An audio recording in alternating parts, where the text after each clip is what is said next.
So hello, everyone. Thank you for being here with us today. My name is Chieza, and I'm the Program Assistant at Youth Agencies Alliance.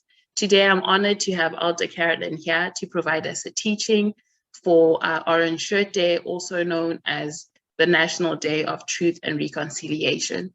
I love Elder Carolyn. I truly appreciate her teachings. Every teaching I've had and I've been able to be a part of hers have been heartwarming, eye-opening, and very healing. And I hope that you gain all those feelings and many more from the teaching she's providing today.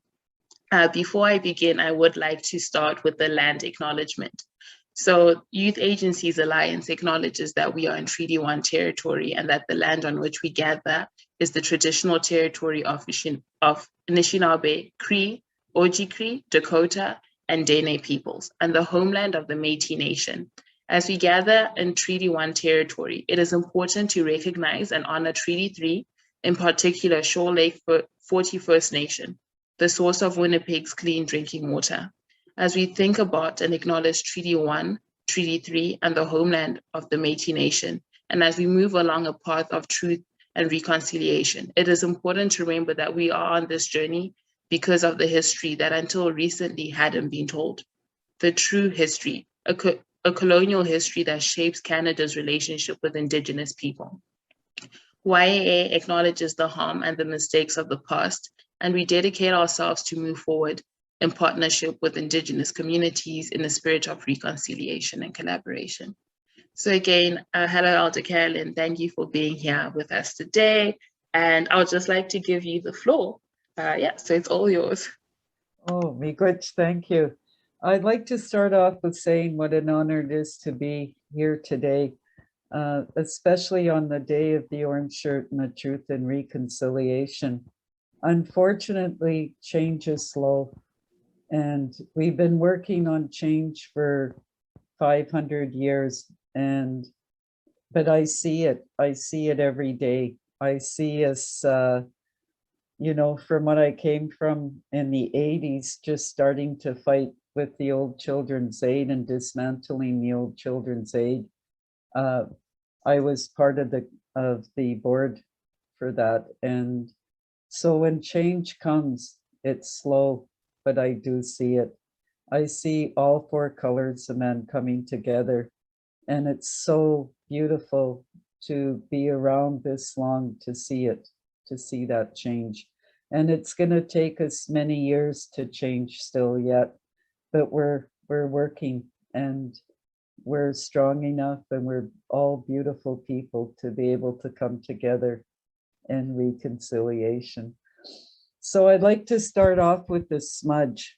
And the smudge is what we do before any gathering or as we gather to help to come together in a good way.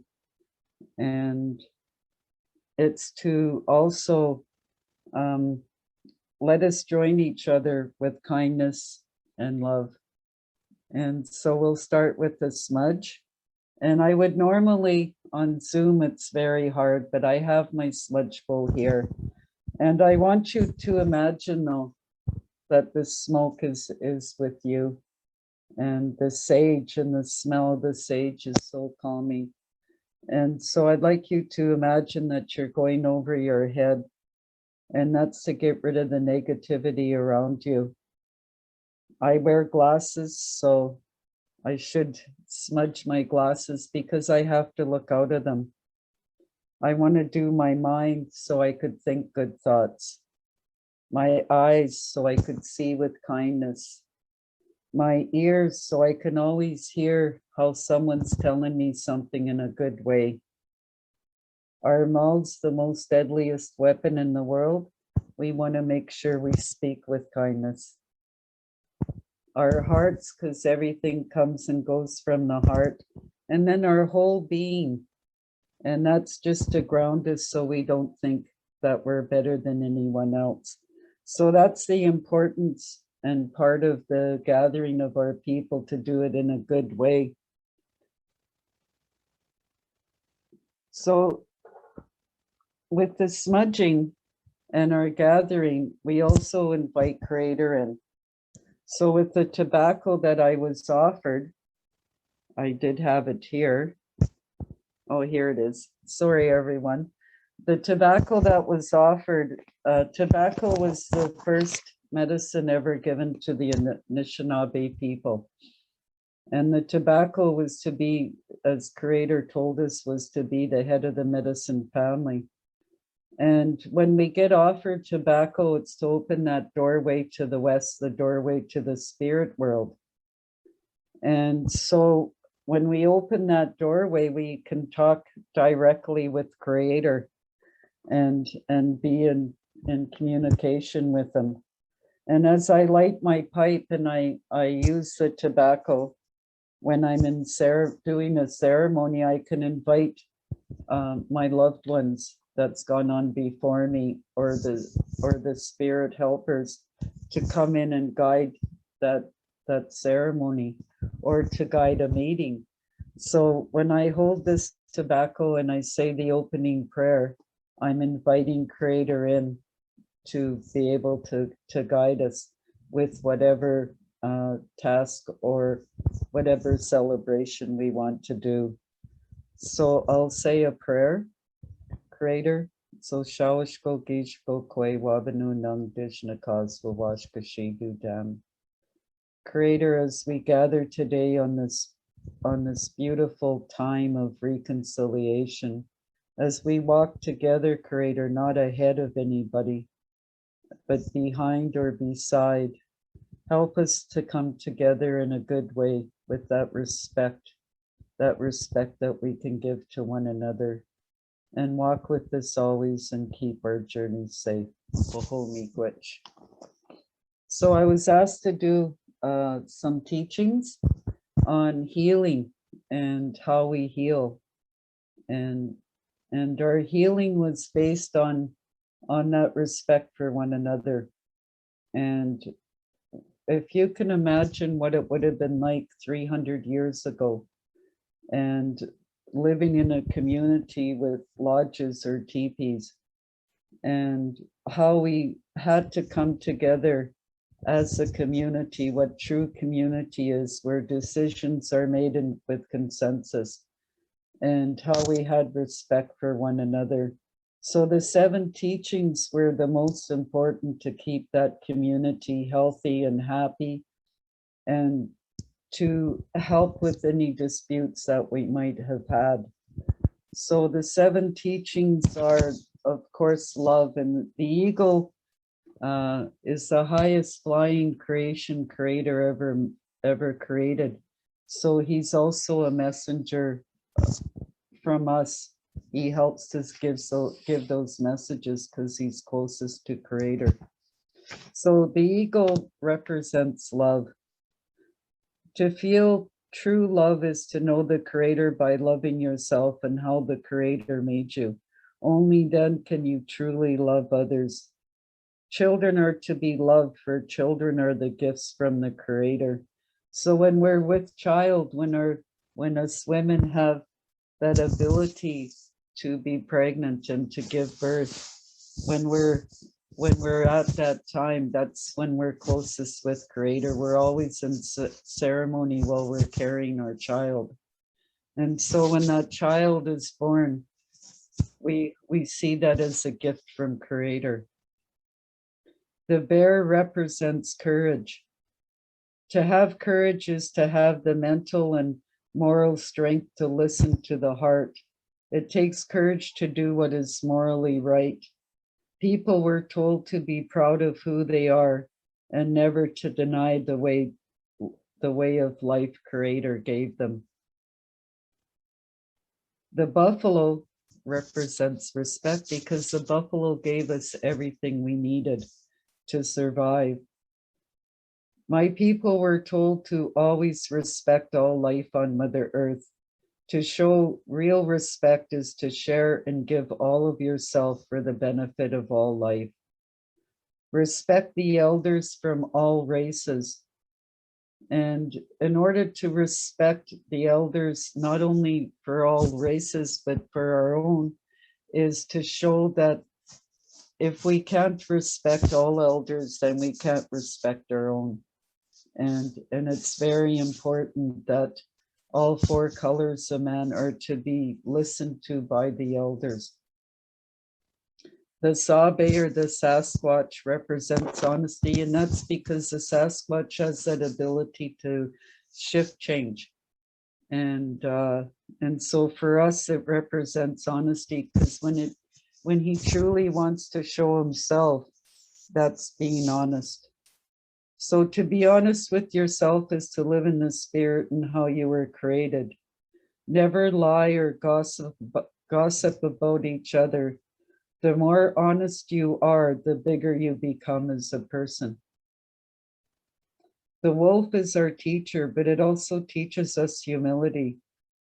Always carry out actions in humility. Think of your family, your fellow human beings, and your community before you think of yourself. To know humility is to understand that you are not more or less important than anyone else. Being humble is surrendering to the Creator who has created and who directs all life. The beaver is the wisdom. And because the beaver is such a carpenter and can naturally just build his home, he represents that wisdom. So to live in wisdom is to know that the Creator gave everyone special gifts. Showing vision is using your gifts to build a peaceful and healthy family and community. When we know and use our gifts, we become an instrument to Creator, helping to bring peace to the world. And the last one is a turtle, and it represents truth. Truth always seeks truth. The truth lies in the spirit of prayer that has to be done every day at sunrise, and give thanks to the Creator for the gift of life. Each of the gifts and ceremonies were given by the Creator to the original human beings, the Anishinaabe, to help find the truth and true meaning of their life on earth. Living the truth is living the 7 sacred teachings and living from the heart. And this was given to me by Earthman Dave Kershane Jr. and the Ojibwe Anishinaabe elder for earning and sharing these 7 teachings with us. So in order to be able to respect one another, we have to follow the 7 teachings. And we have to remember that all the animals that I mentioned, or the spirits that I mentioned, are in this territory. On the West Coast or the East Coast, they may have different symbols because that's what is represented to them in their territory. But in this territory, we have these animals on their 7 teachings. And so to heal, like to first begin is to have that respect and empathy for others. So to help in the healing, we have 7 natural ways of healing. And the first one is crying. We may have learned that crying is not safe and only made things worse for us. We learned to stop the tears or control our crying so that no one would notice. Crying is a natural release toxins from our bodies. If you notice, if we cry hard enough, that those tears taste salty, that they taste like there's something, we're releasing that toxins from our body. It is cleansing and purifying. Sometimes we may think that if we allow ourselves to cry, we will never stop. The truth is when you allow yourself to cry, when you need to, the need to cry will become less. And the second one is talking, to talk to one another with that empathy and that respect, and not to judge people when they're trying to tell you what it is that is making them cry. So sharing our story is a powerful healing tool for ourselves and for those that hear it.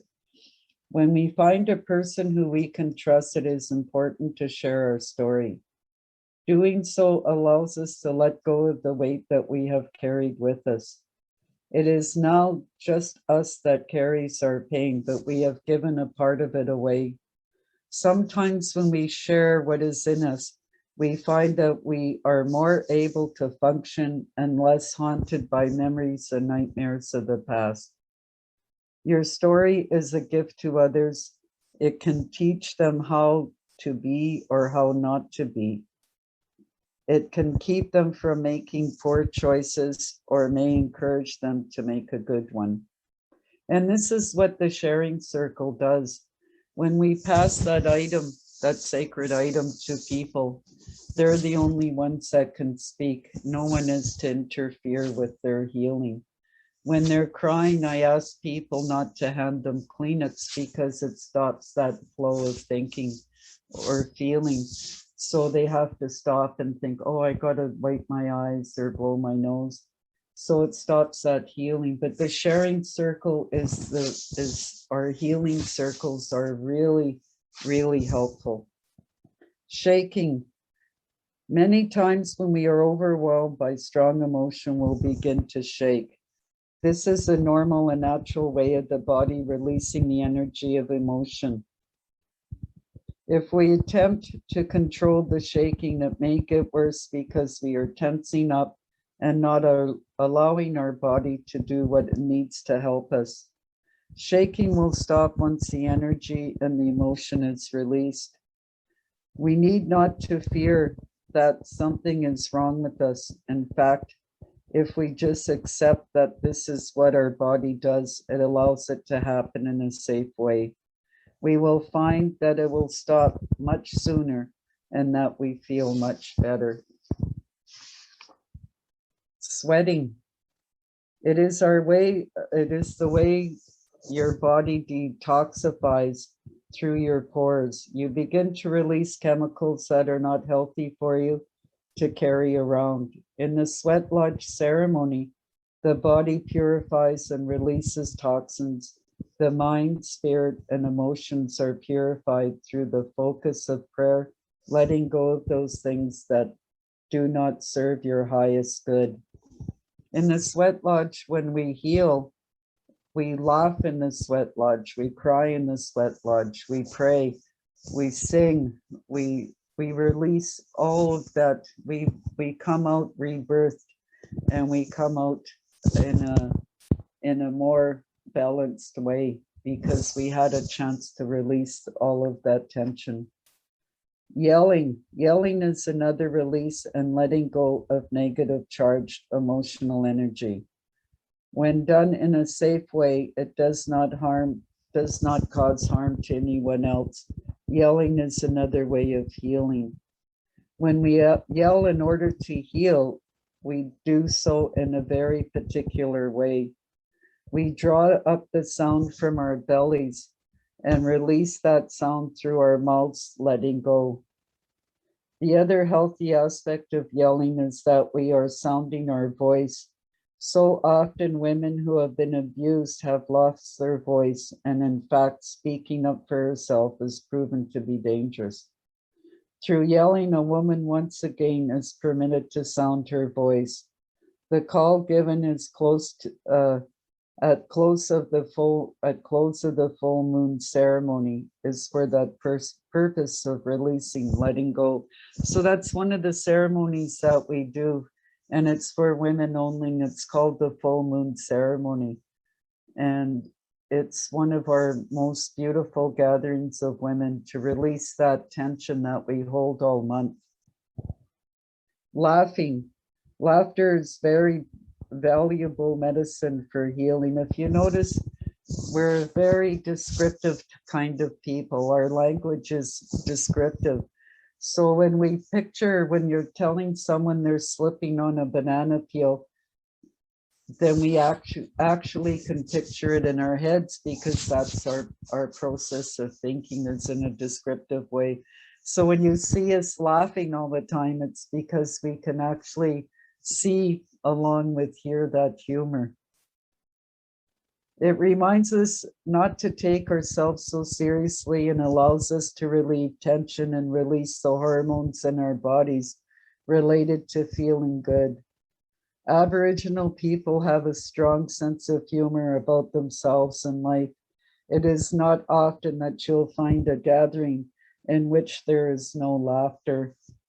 And that is so very important. And I always say that I have a very strange sense of humor, but it must be okay because Creator created it and He created me. So I accept that so much as part of my way to help others heal is I will put out that humor as much as I can, and it helps to relax people. So I'd like to talk about those ceremonies, the sweat lodge, the full moon ceremonies that we do attend. We have many. We have grieving ceremonies.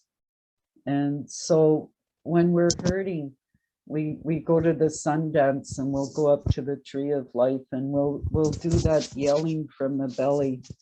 Or if we're in the full moon, when all us women stand around and usually there's always the new ones that are a little bit shy and don't want to let out that white buffalo cry, woman cry. And so you go 1, 2, 3, and you just give this humongous yell, and you can do that a number of times around the circle if it's asked to join in. And so it's very healing. So if you ever need a ceremony, which we lost many and it's so sad, but for grieving and for just letting go of tension, we have those ceremonies available.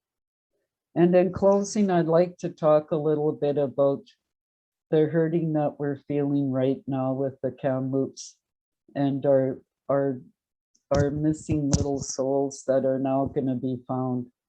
And you have to remember that there was many residential schools on Turtle Island and in this territory alone. So it's not going to be over. Again, that change is going to be slow, and we're going to be reminded and we're going to be triggered all the time because of the finding these graves.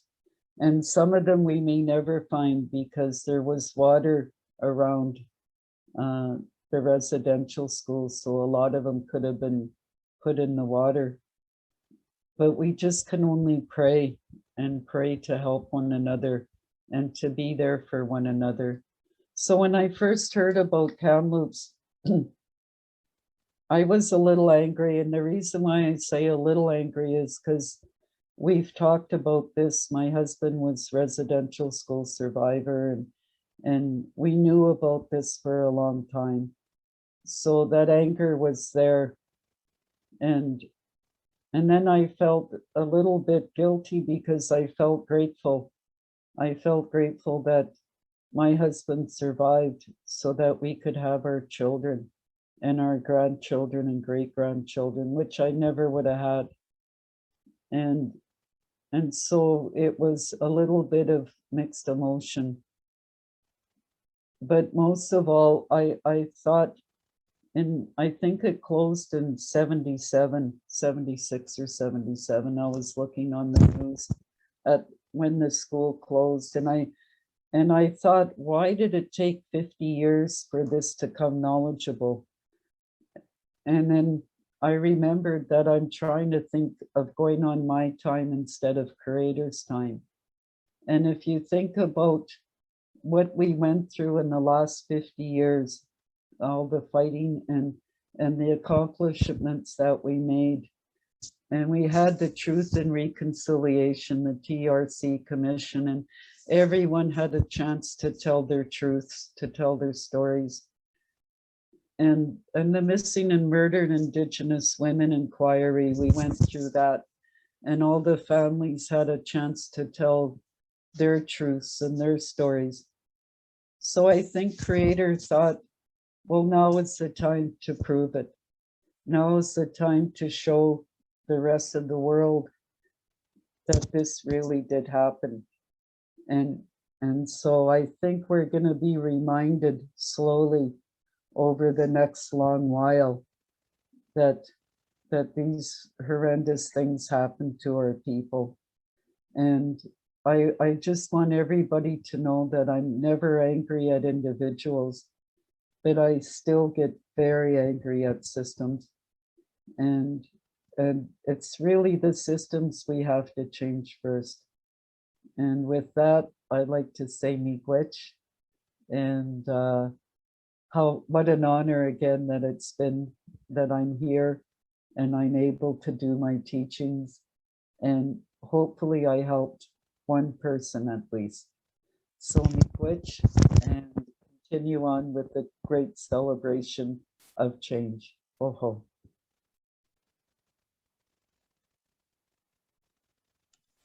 Wow, that was very impactful. Thank you so much, Elder Carolyn, for that teaching and being in this space with us today, and just helping people with the healing process. We really appreciate that. Thank you everyone for being here with us today. I hope you have a lovely day. Yes, have a good one.